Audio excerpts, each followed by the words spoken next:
O legado desta mensagem é um tesouro que guardamos com muito carinho, fruto de um fiel ministério de 60 anos.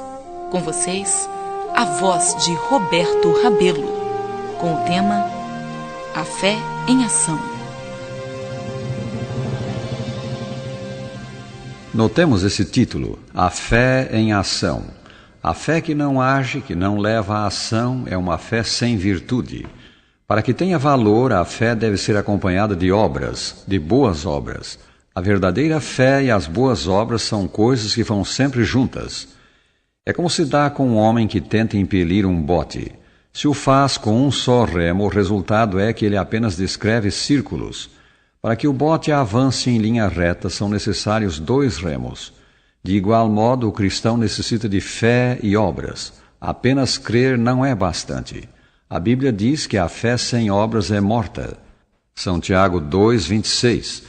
As obras sem fé agitam a superfície da água, mas o bote não avança.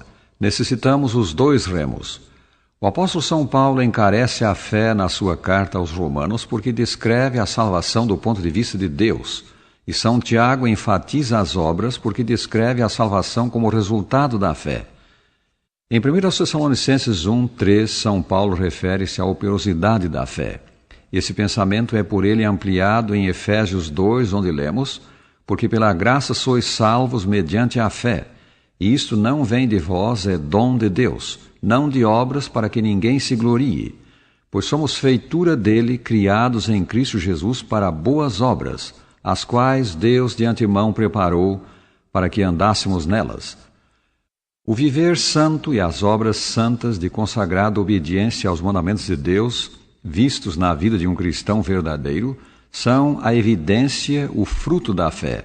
Eles não precedem a fé, seguem-se a ela. As obras não são a causa da nossa salvação, mas o resultado dela. Elas são a prova exibida perante os descrentes, prova que eles não podem negar. Muitas vezes a vida cristã é assediada de perigos e o dever parece difícil de se cumprir. A imaginação pinta uma iminente ruína diante de nós e atrás servidão e morte. Todavia a voz de Deus nos diz claramente: avante! Obedeçamos à ordem, mesmo que nossos olhos não possam penetrar as trevas.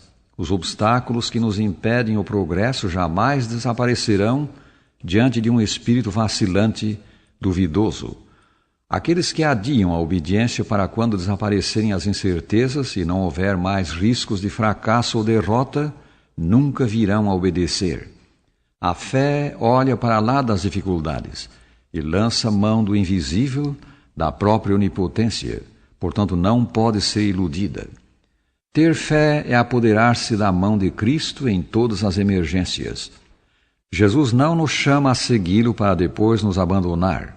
Se consagrarmos a vida a seu serviço, nunca seremos colocados numa situação para a qual o Senhor não haja tomado providências. Amigo, existe um só refúgio, Deus. Volta para Ele, volta para o lar da fé. Deus espera por ti lá junto à cruz. Poderá ser um filho pródigo ou uma filha pródiga, mas Deus te ama. Ele espera que voltes ao lar, que dês os passos de Abraão, os passos da fé que age e leva ao Salvador e ao viver que Ele aprova. Deus quer que tenhas paz no coração. Vinde a mim é o seu convite, e achareis descanso para as vossas almas. Volta agora e possui o bem que te quer dar.